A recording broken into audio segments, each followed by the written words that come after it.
የጥንቱን ደግሞ ይለናል። የፊተኛው አለ የጥንቱን ነገር ደግሞ ምን አትበሉ አታስቡ። ብዙ ሰው እኮ የጥንት ከልጅነቴ ጀምሬ እኮ እሷ እኮ ያስከፈለችኝ ዋጋ ይላል። ከልጅነቴ ጀምሮ እኮ እኔ በጣም እንደዛ ነበርኩኝና ግን በቃ ያልዳነ ቁስል ታውቃላችሁ፣ ሁልጊዜ ነበረኝ ያልዳነ ቁስል ነበር። አዎ ቤተሰቦቻችን ሊበድሉን ይችላሉ። አዎ ባላችን ሚስታችን ልንበዳደል እንችላለን። አዎ ልጆች፣ አዎ የድሮ ፍቅረኛ፣ አዎ የድሮ ጓደኛ፣ አዎ ያለፍንባቸው መንገዶች ሊጎረብጡን ሊያሳምም ግድ ነው። በቃ የሰው መንገዱ ይሄ ስለሆነ ማለት ሰው መከራ አለበት። ለዚህ እኮ ኢየሱስ ሲናገር በዓለም ሳላችሁ መከራ አለባችሁ ብሏል። ይሄንን መከራ ግን በምንድን ነው የምታሸንፈው ካልከኝ የምታሸንፈው አላህን እየረሳ የፊትህን ለመያዝ በተዘረጋ ጊዜ ነው።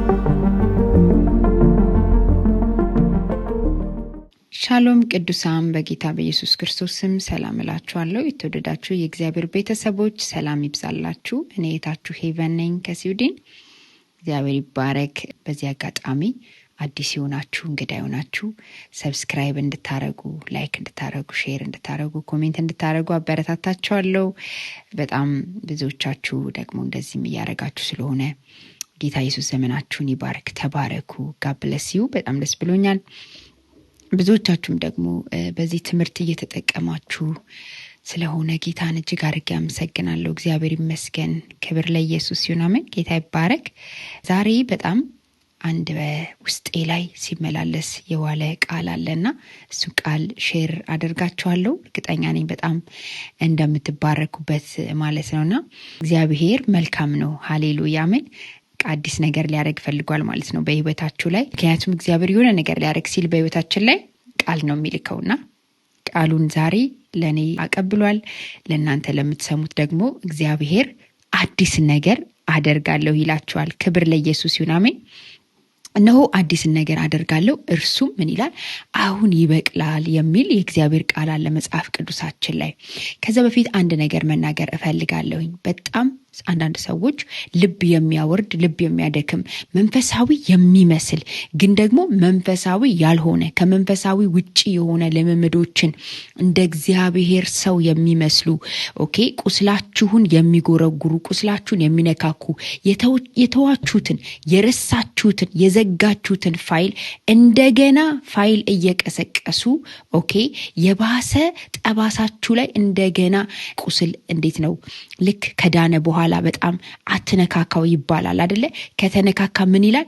ይመረቅዛል ይባላልና ይመስለኛል እግዚአብሔርም በህይወታችን ላይ እንዳይመረቅዝ ነው። በቃ አታስቡ። ምን የፊተኛውን ምን ያለፈውን ኢየሱስ ክርስቶስ ለዘላለም ጌታ ነው ብሎ እግዚአብሔር ይናገራል። እስቲ ከእግዚአብሔር ቃል አንድ ቃል ላንብና በጌታ በኢየሱስ ክርስቶስ ስም ይሄ ቃል በህይወታችሁ ላይ በቤታችሁ በኑሯችሁ ምናልባት እንዲህ መልካም መስለው እስኪ ግድ የለም ንገሪኝ፣ ያለፈው ነገርሽን ንገሪኝ፣ የድሮ ነገርሽን አስታውሽኝ እያለ ምናልባት ወደ ህይወታችሁ የሚመጡ ክፉ ሰዎች በክፉ ሰዎች መስሎ አጋንንት የሚጠቀምባቸው ካሉ ዛሬ በጌታ በኢየሱስ ስም ከእናንተ እንዲርቁ በዚህ ቃል እጸልይላችኋለሁ። ጌታ ይባረክ። አብራችሁኝ ቆዩ። ጌታ ይመስገን። በእውነት ብዙዎቻችን እንደምንፈወስ አምናለሁኝ። ምክንያቱም የእግዚአብሔር ቃል የሚፈውስ ስለሆነ ልብንና ኩላሊትን የእግዚአብሔር ቃል ምን ይላል? ይመረምራል ይላልና ጅማትና ቅልጥምን እስከሚወጋ ድረስ ጥልቅ አልፎ ይሄዳል። ምክንያቱም ውስጣችን ያለው ጅማታችን ውስጥ ቅልጥማችን ውስጥ ያለውን ነገር መዝምዞ ያወጣዋል። መርዝ የሆነውን ሰይጣን ያስገባብንን ሰዎች ያስገቡብንን ለእኛ የሚጠቅም መስሎ የገባ ምክር ግን የማይጠቅመን ትዳራችንን፣ ልጆቻችንን፣ ቢዝነሳችን ላይ፣ አገልግሎታችን ላይ በእያንዳንዱ የምንተዳደርበት፣ የምንኖርበት፣ የምናልፍበት የስራ ዘርፋችን ላይ ህይወታችን ላይ ሰዎች የሚፈልጉትን ነገር እየተናገሩ ለኛ የሚጠቅም እያስመሰሉ ግን ደግሞ በህይወታችን ላይ በጣም ቁስላችንን የሚያመረቅዙንብን ሰዎች አሉ። እግዚአብሔር ከእንደነዚህ አይነት ሰዎች ዛሬ በዚህ ቃል ይገላግላችኋል። ኢየሱስ ክርስቶስ ለዘላለም ጌታ ነው። ኢሳይያስ ምዕራፍ 43 ቁጥር 18 እና 19 ያለውን አነባዋለሁ። እንደዚህ ይላል፣ የፊተኛውን ነገር አታስተውሉ፣ የጥንቱንም ነገር አታስቡ። እነሆ አዲስን ነገር አደርጋለሁ እርሱም አሁን ይበቅላል፣ እናንተም አታውቁትምን? በምድረ በዳ መንገድን በበረሃም ወንዞችን አደርጋለሁ። እናንተም አታውቁምን? እኔ እግዚአብሔር እንደሆንኩ ፈጣሪ እንደሆንኩ አታውቁምን? ምን በምድረ በዳ ሃሌሉያ፣ በበረሃም ወንዞችን፣ በምድረ በዳ መንገድን። በምድረ በዳ መንገድ የለም፣ በቃ ዙሪያው ገደል፣ ምንም ጭር ያለ ነው። እግዚአብሔር ግን መንገድን ያወጣል። ኢየሱስ ጌታ ነው። ወንዞችንም እንዳለው በበረሃ ወንዞችንም አደርጋለሁ። በረሃ ላይ ምንም ወንዝ የለም፣ ድርቅ ነው ያለው። እግዚአብሔር ግን በዛ ምን ላለው ወንዞችን አደርጋለሁ ይላል። አያችሁ፣ የእግዚአብሔርን መንገድ፣ የእግዚአብሔርን አሰራር፣ የእግዚአብሔርን አዲስ የሚፈጥረውን በህይወታችን ላይ ሊያደርገው የሚፈልገውን ነገር እግዚአብሔር ለኛ አያማክረንም፣ አማክሮንም አያውቅም። እግዚአብሔር ሰውን አማክሮ አያደርግም። ጌታ ይመስገን። ከዛ በፊት ግን እግዚአብሔር አንድ ነገር ይላል። ይህንን አዲስ ነገር ከማድረጉ በፊት እግዚአብሔር በህይወታችሁ ላይ አዲስን ነገር እንዲያደርግ ሁላችሁም ትፈልጋላችሁ ብዬ አምናለሁ። እኔ እፈልጋለሁ። እግዚአብሔር ሁልጊዜ በህይወቴ ላይ አዲስን ነገር እንዲያደርግ እፈልጋለሁ። ሌላውን ተውት። አዳዲስ የእግዚአብሔር ቃሎች በየቀኑ እግዚአብሔር ሲሰጠኝ፣ በየቀኑ እግዚአብሔር ሲለቅልኝ፣ ትምህርቶችን እግዚአብሔር ሲሰጠኝ፣ ራእዮችን በየቀኑ እግዚአብሔር ሲያሳየኝ፣ ኦኬ እግዚአብሔር ድምፆችን በየቀኑ ሲልክልኝ በጣም ነው ሐሴት የማደርገው፣ በጣም ደስተኛ ነኝ። ምክንያቱ ደግሞ ምንድን ነው ስትሉኝ፣ ምክንያቱ እግዚአብሔር አዲስ ስለሆነ። ማለዳ ማለዳ ምንድን ነው እግዚአብሔር አዲስ ነው፣ የሚጠገብ አይደለም፣ የሚሰለች አይደለም። ሰው በባህሪው የሚያረጅ ነገር ይሰለቸዋል። ሰው በባህሪው ይደብረዋል፣ በቃ ያስጠላዋል። ምን ስትለኝ አዲስ ነገር ያልሆነ ነገር፣ አሮጌ ነገር የሰው ልጅ ይደክመዋል፣ ይሰለቸዋልና ከዚህ የተነሳ ይመስለኛል እግዚአብሔር አዲስን ነገር አደርጋለሁ ብሎ በህይወታችን ላይ የሚያደርገውና ግን አንድ ነገር ይናገራል። ያለፋችሁት ህይወት ያለፋችሁት ነው፣ ኦሬዲ አልፏል እና ምን አትበሉት፣ አታስታውሱት። አይገርማችሁም? ሰዎች ደግሞ ካላስታወስኩሽ ይሉናል። ካላስታወስሽኝ እስኪ አስታውሽኝ፣ እስኪ ንገሪኝ፣ እስኪ መቼ ነው ባልሽ የበደለሽ? መቼ ነው ልጅሽ የበደለሽ? መቼ ነው ቤተሰቦችሽ የበደሉሽ? መቼ ነው እያለ ጠላት ሊያስታውሰን ይፈልጋል። ሰዎች ሊያስታውሱን ይፈልጋሉ። ኦኬ የእግዚአብሔር ቃል ግን ምንድን ነው የሚለው? የእግዚአብሔር ቃል ግን የጥንቱን የድሮውን ነገር ምን አትበል፣ አታስታውሱ፣ አታስበው፣ ፈጽመው ወደ ህይወትህ ጎትተህ እንዳታመጩ። ኢየሱስ ጌታ ነው። ለዚህ እኮ ነው መጽሐፍ ቅዱስ ሲናገር እኮ አይደል ምንድነው የሚለው? ሃሌሉያ፣ ቁጣችሁ እንኳን ፀሐይ ይግባበት ይላል። ካኒውማችን ቁጣችሁ ከባልሽ ጋር እንኳን ተጣልተሽ፣ ኦኬ ከባልህ ጋር ተጣልተ፣ ከሚስት ጋር ተጣልተ፣ ከልጆቻችሁ ጋር ተጣልታችሁ እንኳን ወይ ደግሞ ከቅዱሳን ጋር ተጣልተን እንኳን ቁጣችን እንኳን አትቆጡ አይልም እግዚአብሔር። አትናደዱ አይልም። የሆነ ነገር አታርጉ አይልም። ቁጣችሁ ግን ፀሐይ አይግባበት ይላል። ልንቆጣ እንችላለን፣ ልንናደድ እንችላለን። ግን ያ ምን አይበል ነው የሚለው? ፀሐይ አይግባበት ይላል መጽሐፍ ቅዱስ ሲናገር። ስለዚህ ዛሬ ግን እስኪ ባልሽ የበደለሽ፣ በጣም የሚያሳዝን አንድ ነገር ሰምቼ ነው እና እንደዚህ አይነት ፕሮግራም አለ መንፈሳዊ የሚመስል ግን ባልሽ የበደለሽ ከዚህ በፊት እስቲ የምታስታውሹን ተናገሪ፣ ይቅር እንድትዩ ከልብሽ ይቅር አላልሹም ማለት ነው እየተባለ ኖ አንድ ነገር ልንገራችሁ። ኦኬ ምንም ነገር አይረሳም ባይዘዌ ማለት ነው። ልትተውት ትችላላችሁ እንጂ በፍጹም አትረሱም። ያሳለፍሽውን ታሪክ አንቺም ታውቂዋለሽ፣ ሰይጣን ያውቃል፣ እግዚአብሔር ያውቃል፣ ሰዎችም ያውቃሉ። ይዶን ሀፍቱ እኮ አሁን ሪማይንድ ግን ማድረግ ያመረቅዘዋል። ውስጣችሁ ያለውን የተቀመጠውን ቁስል ምን ይለዋል? ያመረቅዘዋል። እንደገና እንድትዬ ነው የሚያደርግሽ። ይህን ሁሉ ዋጋ አስከፍላኛለች እንዴ ለካ፣ ይህን ሁሉ ዋጋ አስከፍሎኛል እንዴ ለካ ይሄ ሰውዬ። የብዙ ሰዎች ትዳር የሚፈርሰው፣ የብዙ ሰዎች ትዳር የማይፈወሰው፣ የብዙ ሰዎች ነገር እንትን የማይለው ለምንድን ነው ስትለኝ፣ ከልብ ይቅርታ ማለት እኮ ይሄ እኮ ነው። ይቅርታ በቃ አላስበውም፣ አላስታውሰውም። ባይዘዌ የሆነን ነገር ልርስ አካላችሁ ትረሱታላችሁ። ሰው እንዴ በጣም ብዙ ነገር ይረሳል እንዳይመስልህ። ኖ እሱ ያደረገኝንማ ልረሳው አልችልም። እሱማ የበደለኝን ኖ ይረሳል። ምን ካላልሽው? ካላስታወስሽው። ለዚህ ነው እግዚአብሔር በጣም ትልቅ ምክር ይመክረናል። ምን አትበሉኝ፣ አታስታውሱ። ምኑን? የቀደመውን ነገር አታስታውሺ። ዛሬ እግዚአብሔር በኢየሱስ ክርስቶስ ስም ይረዳናል። አሜን። ይፈውሰናል። ክብር ሁሉ ለኢየሱስ ይሁን። ስለዚህ እንደዚህ አለ። የጥንቱን ደግሞ ይለናል። ኢየሱስ ጌታ ነው። የፊተኛው አለ፣ የጥንቱን ነገር ደግሞ ምን አትበሉ፣ አታስቡ። ብዙ ሰው እኮ የጥንት ከልጅነቴ ጀምሬ እኮ እሷ እኮ ያስከፈለችኝ ዋጋ ይላል። ከልጅነቴ ጀምሮ እኮ እኔ በጣም እንደዛ ነበርኩኝና ግን በቃ ያልዳነ ቁስል ታውቃላችሁ፣ ሁልጊዜ ነበረኝ ያልዳነ ቁስል ነበር። አዎ ቤተሰቦቻችን ሊበድሉን ይችላሉ። አዎ ባላችን ሚስታችን ልንበዳደል እንችላለን። አዎ ልጆች፣ አዎ የድሮ ፍቅረኛ፣ አዎ የድሮ ጓደኛ፣ አዎ ያለፍንባቸው መንገዶች ሊጎረብጡን ሊያሳምም ግድ ነው። በቃ የሰው መንገዱ ይሄ ስለሆነ ማለት ሰው መከራ አለበት። ለዚህ እኮ ነው ኢየሱስ ሲናገር በዓለም ሳላችሁ መከራ አለባችሁ ብሏል። ይህንን መከራ ግን በምንድን ነው የምታሸንፈው ካልከኝ፣ የምታሸንፈው ኋላህን እየረሳ የፊትህን ለመያዝ በተዘረጋ ጊዜ ነው። ጳውሎስ ለምንድን ነው የኋላዬን እየረሳው የፊቴን ለመያዝ ዘረጋለሁ? እግዚአብሔር የተናገረውን የእግዚአብሔርን ቃል ምን ማለት ስላለበት፣ ማጽናት ስላለበት። ኢየሱስ ጌታ ነው። እውነት ስለሆነ ስለማይጠቅመው የኋላዬን እየረሳው የፊቴን ለመያዝ ምናለው እዘረጋለሁ። ስለዚህ ሰው የኋላውን እየረሳ የፊቱን ለመያዝ መዘርጋት ነው እንጂ የሚያስፈልገው ያለፈውንና የጥንቱን ነገር እያሰበ እያሰላሰለ እያስታወሰ የተረሳውን የተዳፈነውን እሳት ይሄ በቃ ጠባሳ ሆኗል፣ ግን አዎ ደርቋል። ኦኬ ያንን እንዲያመረቅዝንባችሁ የሚያደርጉ ዛሬ በኢየሱስ ክርስቶስም ከህይወታችሁ ላይ ይነቀሉ እንጂ ሰስማይቴ ነው አሉ። ስለዚህ እግዚአብሔር እንደዚህ ይልሃል፣ ያለፈውን ነገር አታስቢ፣ አታስታውሺው። ያለፈውን ነገር ምናት የጥንቱ ነገር አታስበው፣ አታሰላስለው፣ አታምጠው። ይሄንን ሊያስታውሳችሁ ከሚችሉ ሰዎችም ራሱ ራቅ ይላቸዋል። መንፈሳዊ አይደለም፣ ይሄ አጋንንታዊ ነው። ያለፈውን ነገር አስታውሽ እንድትረሻ አስታውሽ። ኖ የሚረሳ ነገር የለም። ከልብ ይቅር አላልሹ ማለት አይደለም። ኖ አረሳሹ ማለት ይቅር አላልሹ ማለት አይደለም። ግን አታስታውሹ። ባስታወስሹ ቁጥር የሚፈጠሩ ችግሮች ስላሉ ማለት ነውና ጌታ ይባረክ። ከዚህ ቀጥሎ ነው እግዚአብሔር በህይወታችን ላይ አብዛኞቻችን አዲስ ነገር እግዚአብሔር ማድረግ አቅቶት አይደለም። በህይወታችን እግዚአብሔር አዳዲስ ነገሮችን አደርጋለሁ ብሎ ማድረግ ተስኖት አይደለም። እግዚአብሔር አዳዲስ ነገሮችን ሊያደርግ ዛሬም ታማኝ ነው። ነገር ግን ካልከኝ እኛንን ትልቁ ችግር የሆንበት በእግዚአብሔር ላይ እኛንን በእግዚአብሔር ላይ አመፀኞች የሆንበት አዲስ ነገር እንዳያደርግ እግዚአብሔር አሜን። አዲስ ነገር ምናለ አደርጋለሁ እርሱም አሁን ይበቅላል። ሃሌሉያ። ምንም ነገር እኮ ማለት አሁን ተተክሎ እኮ አሁን የሚበቅል ነገር የለም እኮ።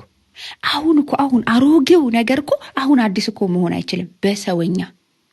በእግዚአብሔር ግን አሮጌን ነገር አዲስ ማድረግ ይችላል። ኢየሱስ ጌታ ነው። አሁን ማብቀል ይችላል እግዚአብሔር። በህይወታችን ላይ የሚያስፈልገው ነገር ፈውስ ፈጥኖ ይበቅላል።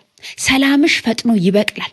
ረፍትሽ ፈጥኖ ይበቅላል። እግዚአብሔር በህይወታችሁ ላይ እያስጨነቃችሁ ያለውን ነገር ክፉን ነገር ይነቅልና መልካሙን ነገር ማስገባት ይችላል። ለዚህ እኮ ነው አይምሮን ሁሉ የሚያልፍ የክርስቶስ ኢየሱስ ሰላም ይጠብቃችኋል ይላል።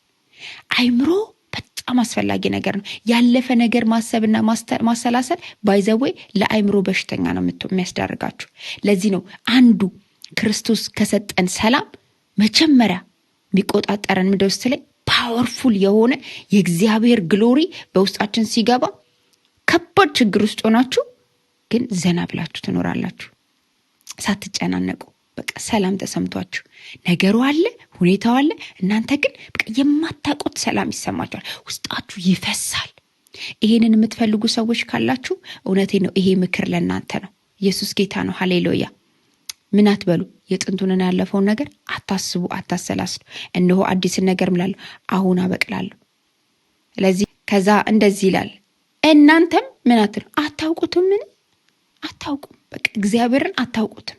እኔ እግዚአብሔርን አላውቀውም፣ እናንተ እግዚአብሔር አናውቀውም ስንል ይሄ ማን ነው ምንድን ነው የሚለውን ሳይሆን በቃ እግዚአብሔር ማድረግ ይችላል። እና ምን በምድረ በዳ መንገድን ምክንያቱም ለእስራኤላውያኖችን እኮ ይህንን ቃል ሲናገር ኢሳያስ ላይ በትንቢት ኢሳያስ ላይ ሲናገር ይህንን መንገድ ያውቁታል፣ እስራኤላውያኖች ያውቁታል፣ አባቶች ያውቁታል፣ ጽፈውታል፣ አውርተውታል፣ ተናግረውታል፣ ሰብከውታል። ስለዚህ ያውቃሉ ምን በምድረ በዳ መንገድን እንደሚያወጣ በበረሃም ወንዞችን እንደሚያደርግ ኢየሱስ ጌታ ነው። ዛሬ በየትኛውም ሸለቆ ውስጥ ያላችሁ ሰዎች፣ በየትኛውም በረሃ ውስጥ ያላችሁ ሰዎች እግዚአብሔር መንገድን፣ እግዚአብሔር በጌታ በኢየሱስም ወንዞችን ያፍልቅላችሁ። አሜን። ግን ይሄ የሚሆነው ምንድነው ስለኝ የረሳ ሰው ነው፣ የታዘዘ ሰው ቃሌን ሰምቶ የሚያደርገው ነው የሚለው መጽሐፍ ቅዱስ ሲጀመር። ይውላችሁ የእግዚአብሔር ቃል በጣም ጨዋ ነው። አሜን።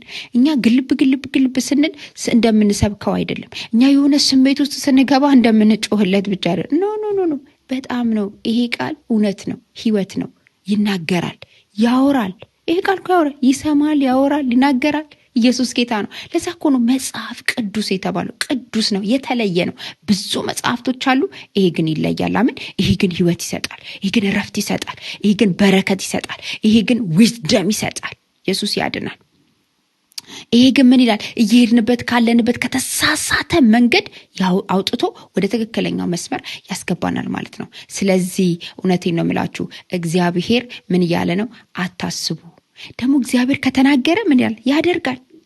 አሜን። እግዚአብሔር ክርስቶስን ባንድም በሌላ ምን ይል ነበር? ይናገር ነበር። አሕዛብ እንደሚድኑ፣ እግዚአብሔር እንደሚያስብ፣ ትውልዱን ነፃ እንደሚያወጣ፣ ሰማያትን አንድ ጊዜ አናውጣለሁ እንዳለ እግዚአብሔር እየተናገራትን እያንዳንዷን ነገር በወንድና በሴት ልጆቼ ላይ ምን ከመንፈሴ አፈሳለሁ እንዳለ እግዚአብሔር እያንዳንዷ በብሉይ ኪዳን የተናገራት ዘመናትን አስቆጥራ ዓመታትን አስቆጥራ ሆናለች። እግዚአብሔር ታማኝ ነው። እግዚአብሔር አዲስ ነገር አደርጋለሁ ብሎ ያደርጋል። አንቺ የጥንቱን ነገር ረስተሻል ወይ ነው?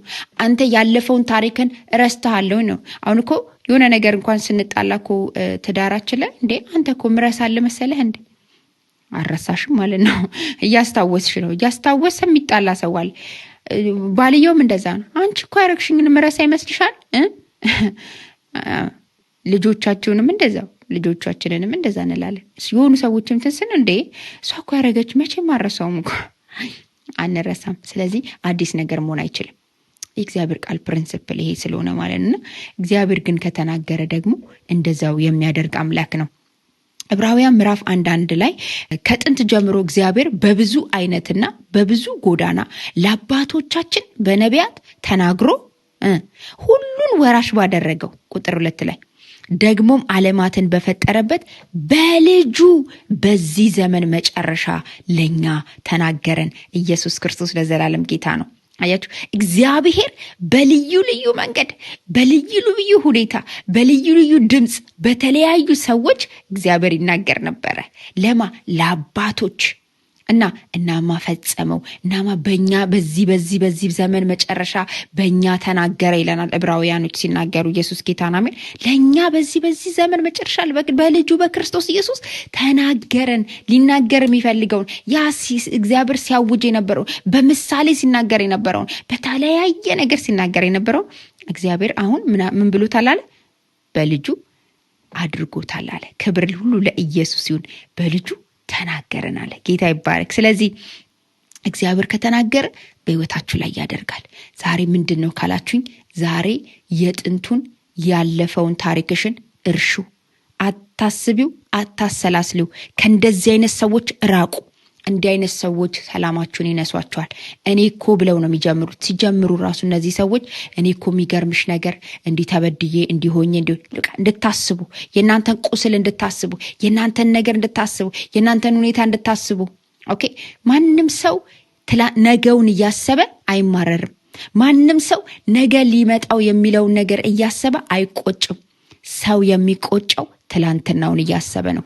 ሰው የሚበሳጨው ትላንትናውን ሪማይንድ እያደረገ ነው። ሰው ያ ቁስሉ በቃ የተባለው ቁስሉ፣ የተከደነው ቁስሉ፣ ኦኬ ጠባሳ የሆነውን ቁስሉ እንደገና እንዲያመረቅዝንበት የሚያደርገው ምንድን ነው ስትሉኝ፣ ትላንትና ማሰቡን ነው። ስለዚህ ወዳጆቼ ዛሬ እግዚአብሔር እንደዚህ ይላቸዋል፣ ያለፈውን ነገር አታስቡ፣ አታስተውሉ እና እነሆ አዲስ ነገር አደርጋለሁ አሁን የሚበቅል እነሆ በኢየሱስ ክርስቶስ ስም አሁን የሚበቅል ነገር በሕይወታችሁ ላይ ይሁን። ጌታ ኢየሱስ ይባርካችሁ። ባረኳችሁ። ተባረኩ። ጋብለሲዩ ሻሎም። ሃሌሉያ። ክብር ለኢየሱስ ይሁን። በዚህ አጋጣሚ ቅዱሳን ያው አበረታታችኋለሁ። ጋብለሲው ሼር እንድታረጉ ሰብስክራይብ እንድታረጉ ለሌሎች እንዲደርስ እንድታደርጉ ብዙዎች እንዲጠቀሙ። አሁን በጣም ሰዎች እየደወሉልኝ ነው። ብዙ ሰዎች ጸሎት እየፈለጉ እየደወሉልኝ ነው።